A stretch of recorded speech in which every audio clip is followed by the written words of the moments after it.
The Mark Levin Show, live and national at 877-381-3811. We're moving back and forth, and we're moving everywhere in between.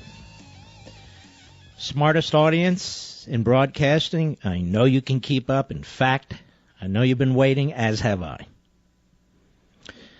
Hat tip to our friends at Free Republic for digging up an article. What is this? From 1986, I guess. From the Philadelphia Inquirer, January 15th. Hostages. No problem. Soviets offer how-to lesson in kidnapping. This is when there was a Soviet Union.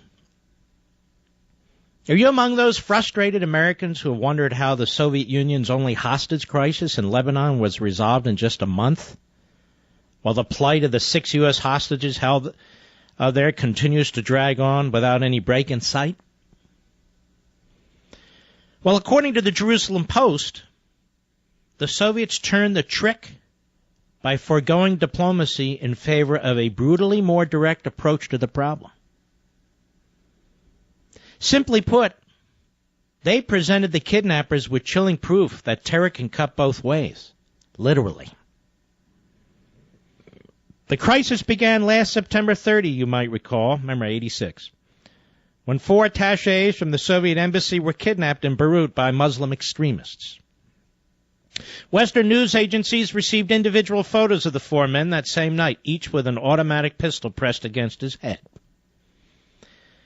The photos were accompanied by a note from a hitherto unknown group calling itself the Islamic Liberation Organization. The message warned that the 4 Soviet captives would be executed, one by one, unless Moscow pressured pro-Syrian militiamen to cease shelling positions held by the pro-Iranian fundamentalist militia in Lebanon's northern port city of Tripoli. Isn't that interesting? Syria and Iran now are allies. Well, they obviously weren't then. But that's beside the point. I want to focus on the old Soviets. Although the Soviets attempted to open some channel for negotiations with the kidnappers, there was no immediate let-up in the shelling at Tripoli. Only 2 days after the kidnappings, the body of one of the 4 kidnapped men, a 30-year-old consular secretary named Arkady Katov, was found, shot through the head, on a Beirut trash dump. Apparently that's when the Soviets dropped the idea of sweet talk and turned the matter over to the KGB. Less than 4 weeks later, the 3 remaining hostages were freed on foot only 150 yards from the Soviet embassy. So what happened? The pro-Syrian daily Al-Sharak credited the release to the clandestine efforts of Brigadier General Ghazi Kanan, the chief of intelligence for Syrian forces in Lebanon. Western journalists reported that the kidnappers were forced to free the hostages because a block-to-block search by pro-Syrian militiamen was closing in on them. But that's not what happened. It wasn't until the Jerusalem Post diplomatic correspondent Benny Morris uncovered the most compelling reason why the 3 Soviets were quickly released, although they were emaciated and tired, but otherwise unharmed. According to Morris, the KGB determined the kidnapping to be the work of the Shiite Muslim group known as Hezbollah. This was the same radical pro-Iranian faction that figured so belligerently in the mass hostage-taking from the TWA airliner at Beirut Airport last June. This is 1986. Unlike the approach the United States used to resolve the TWA crisis, however, the Soviets didn't bother negotiating with Hezbollah. Instead, the KGB kidnapped a man they knew to be a close relative of a prominent Hezbollah leader. They then castrated him and sent the severed organs to the Hezbollah official before dispatching the unfortunate kinsman with a bullet in his brain. In addition to presenting him with this grisly proof of their seriousness, the KGB operatives also advised the Hezbollah leader that they knew the identities of other close relatives of his and that he could expect much more packages if the 3 Soviet diplomats were not freed immediately. That is, more such packages. The message was a lot more extreme than Reagan's reference to Rambo, but the swift release of the 3 remaining hostages indicated that the Hezbollah big shot couldn't handle having terror shoved back in his face.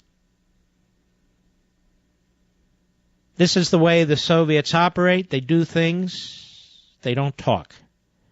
And this is the language the Hezbollah understand, said the Jerusalem Post reporter Benny Morris. What do you think of that, folks? But, Mark, we're civil. Well, ladies and gentlemen,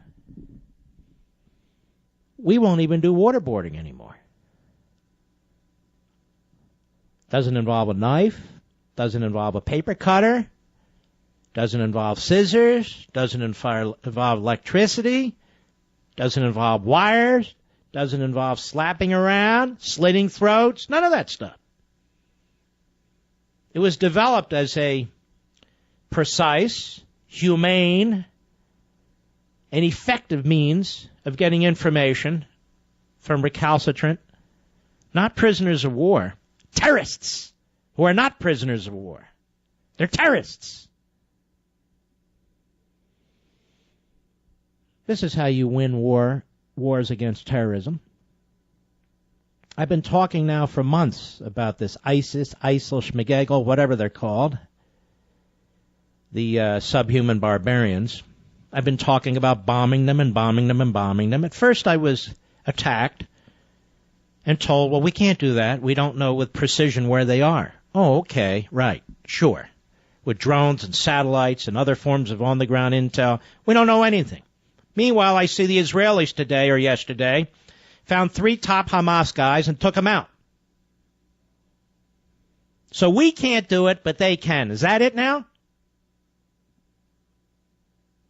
That's number one. Number two, I can assure you that even if we used our big bombs, I don't know why the hell we have them if we're never going to use them, we will kill far less people than are going to be executed in the most brutal ways and raped and sold into slavery. You know, all those Islamo-Nazi things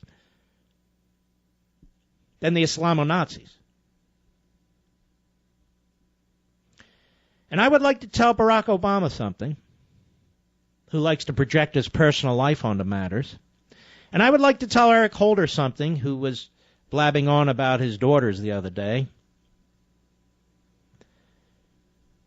That photograph journalist, Foley, James Foley, who had his throat cut and was decapitated, that could have been my son. And I don't want to hear the Attorney General of the United States talking about bringing people to justice. We don't want to bring people to justice. We want all kinds of injustice done to them, if you will. We want them obliterated so they become the dust in the desert, indistinguishable from the sand. That's what we want. We don't want them brought before a court of law. We want them killed. Why is this so hard to comprehend? For many of us, it's not. For most of us, it's not.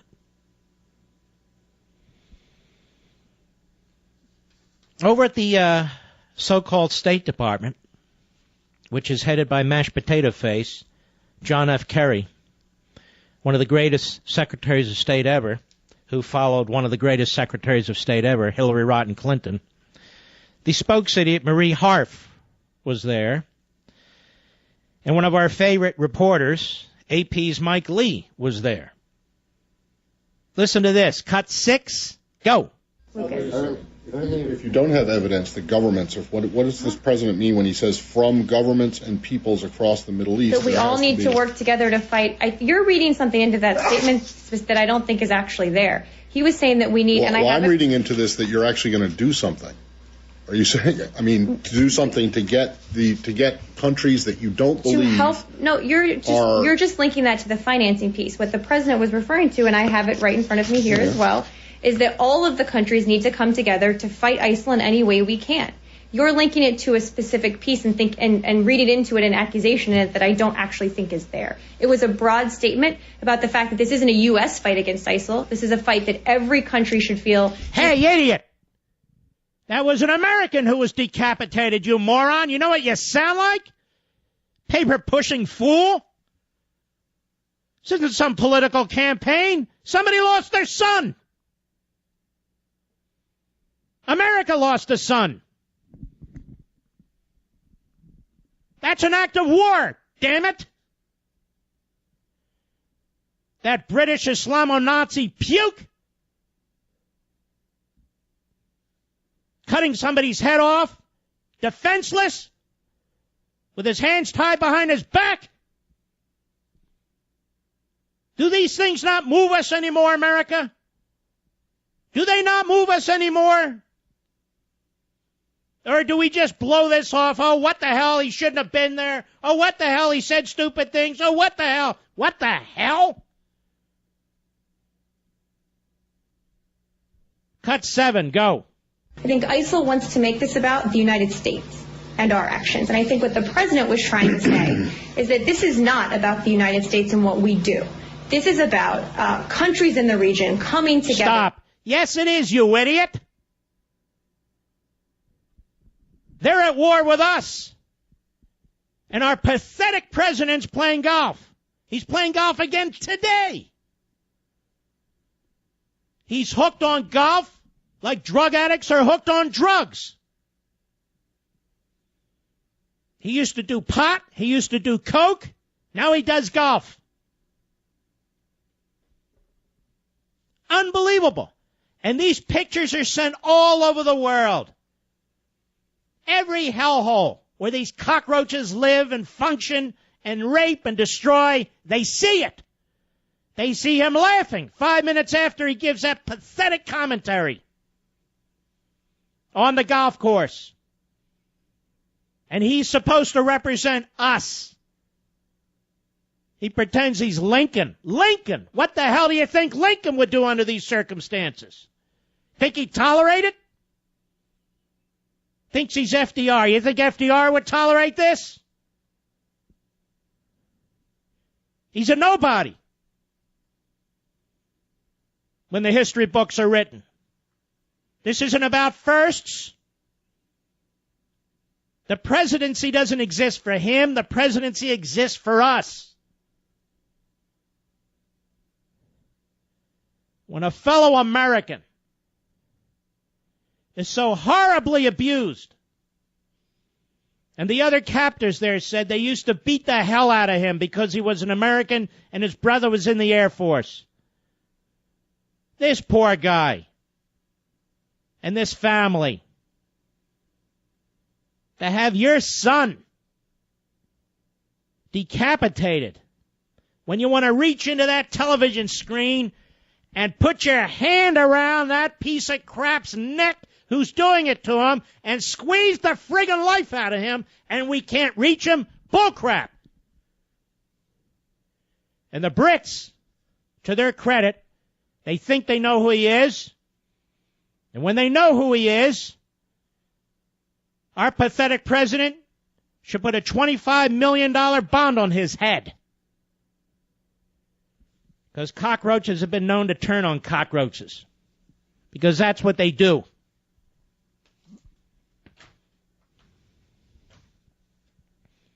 Good Lord, I tell you what. 2 bad elections, and look what's happened to us as a people. Look what's happened to us. Look what's happened to the country. Look what's been done to the presidency. Look what's been done to our government. Look what's being done to our military. Look what's being done to our border. Look what's being done to our economy. 2 friggin' elections.